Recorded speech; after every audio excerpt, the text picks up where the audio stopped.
हेमंत तकले, उसके बाद आपके पास आ रहा हूं मैं, रविंद्र और विनोद जी।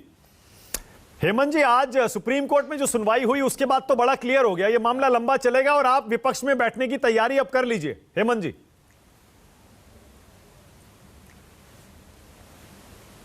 हमारी तो विपक्ष में बैठने की तैयारी 19 साल से भी चालू थी, लेकिन अभी जो सिन्हा जी ने बताया, मिश्रा जी ने बताया, बीजेपी के जो प्रवक्ता है उन्होंने बताया, शायद उनको मैं पीछे ले जाता हूं 19 साल में, जब बीजेपी के प्रवक्ता होने के नाते उस टाइम में रात के 2 बजे देवेंद्र जी ने अजीत पवार जी के साथ सरकार बनाई थी। अभी ये अगर नैसर्गिक नहीं लगता तो वो टाइम तो बीजेपी ने किया था।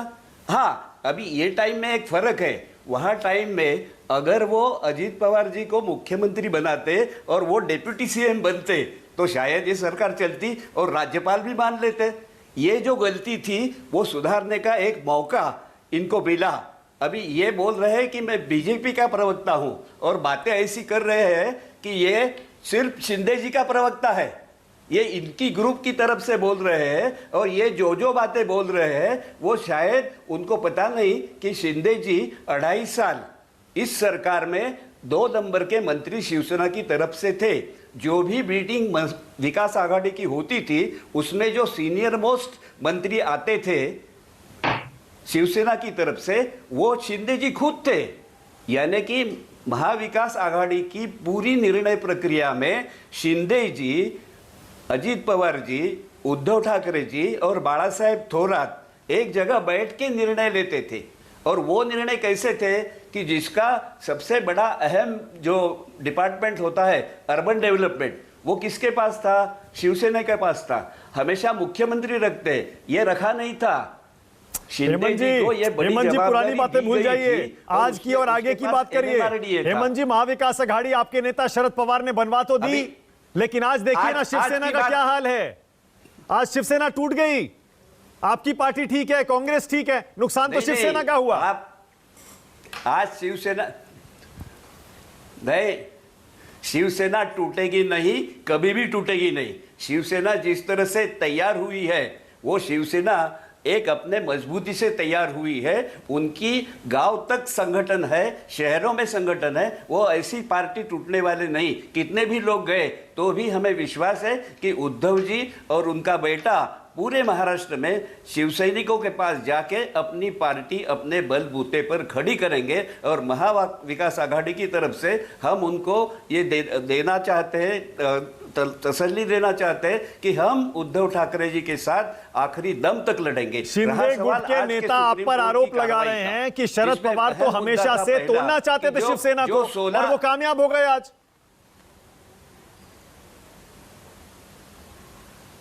कहां आपने सुना? ये पुरानी बातें नहीं करने को आपने बोला, लेकिन पुरानी बातें ऐसी है कि एक जमाने में बाला साहेब ठाकरे, पवार साहेब और जॉर्ज फर्नांडिस एक प्लेटफॉर्म में आए थे, एक प्लेटफॉर्म पे आए थे। कभी भी पवार जी के नाम पे ये जो चला है ना, जैसे कि ये हर जगह होता है कि कुछ भी चीज हो गए पवार जी को जवाबदार पकड़ना, उन्होंने किया है ऐसा बोलना आपके लिए अच्छी बात हो जाती है, लेकिन इस तरह से लोगों को विश्वास नहीं होता। मेरे लिए नहीं है, शिंदे गुट के नेता कह रहे हैं सर, विकास की शिंदे गुट के नेता कह रहे हैं, मैं नहीं कह रहा हूं। ये शिंदे गुट का आरोप है। वो कह रहे हैं कि देखिए हमने तो पहले भी कहा था, उद्धव ठाकरे को आगाह किया था। पवार साहब हमेशा से शिवसेना को तोड़ना चाहते थे क्योंकि उनका फायदा है ना।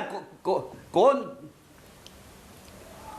देखो, ये देखो, शिवसेना के जो नेता आज बोल रहे हैं वो कहीं ना कहीं अपनी करियर में पवार साहब के साथ भी गए हुए हैं।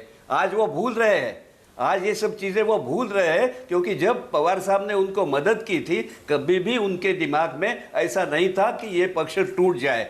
पवार साहब की डेमोक्रेसी के लिए हमेशा भूमिका ये रही है कि विपक्ष की जरूरत उतनी है जितनी सत्ताधारी पक्ष की है। भले हम आज सत्ताधारी है, कल विपक्ष में रहेंगे। उद्धव ठाकरे जी भी अपनी बात पर विरोध में रह के अपनी भूमिका निभाएंगे। और निश्चित रूप से ये जो सिंबल का युद्ध है वो तो पुराने इंदिरा गांधी जी से शुरू हुआ है, वो चलता रहेगा। लेकिन अब क्या बोलने का, दिल्ली की हर चीज महाशक्ति ठहराती है। इलेक्शन कमीशन क्या करेगा ये आज आप मिरर देख के बता दीजिए, उसको आईना दिखाइए, आपको उनका इलेक्शन कमीशन का चेहरा उसमें दिख जाएगा और पता चलेगा वो क्या निर्णय देने वाले हैं। हमें कोई उम्मीद नहीं है उनसे। अरे सर, ऐसे मत करिए, ऐसे मत करिए। आप तो इतने वरिष्ठ नेता है हेमंत जी, आपने इलेक्शन कमीशन के आने वाले फैसले पर अभी से सवाल उठा दिए। आपको इलेक्शन कमीशन पर भी यकीन नहीं रहा, बताइए सर। ऐसा लग रहा है ये महाविकास अघाड़ी सरकार जाने का सदमा आपको बहुत गहरा लगा है। नहीं, ये सदमे की बात नहीं है।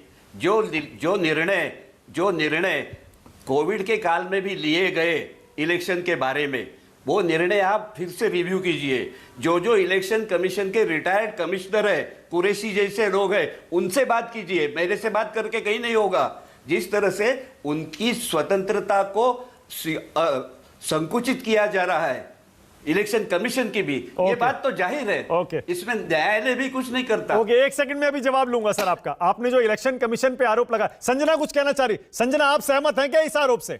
शिवसेना को यकीन नहीं है उद्धव ठाकरे गुट को क्या इसी पर? मैं सिर्फ इतना कहना चाहूंगी कि ये जो स्क्रिप्ट है ना, बहुत क्या कुछ कर नहीं सकते। ये आमदार है, ये खासदार जो भी गए ना सर, बहुत बढ़िया स्क्रिप्ट बना के उनको दी गई। ये मास्टर जी सामने बैठते हैं और मीडिया वाले उनका इंटरव्यू लेते हैं। ऐसी चीज कल दिखाई पड़ी कि, और एकदम प्री प्लान। यहाँ पे जाओगे तो संजय राउत जी और शरद पवार जी को टारगेट बनाना है। खासदार जब निकले तो विनायक राउत जी जैसे बंदे पे, जो सबके साथ मिलनसार है, सबके साथ अवेलेबल रहते हैं, बात करते हैं, हमारे जैसे छोटे छोटे कार्यकर्ताओं के साथ भी। रविंद्र अम्बेडकर और विनोद अग्निहोत्री।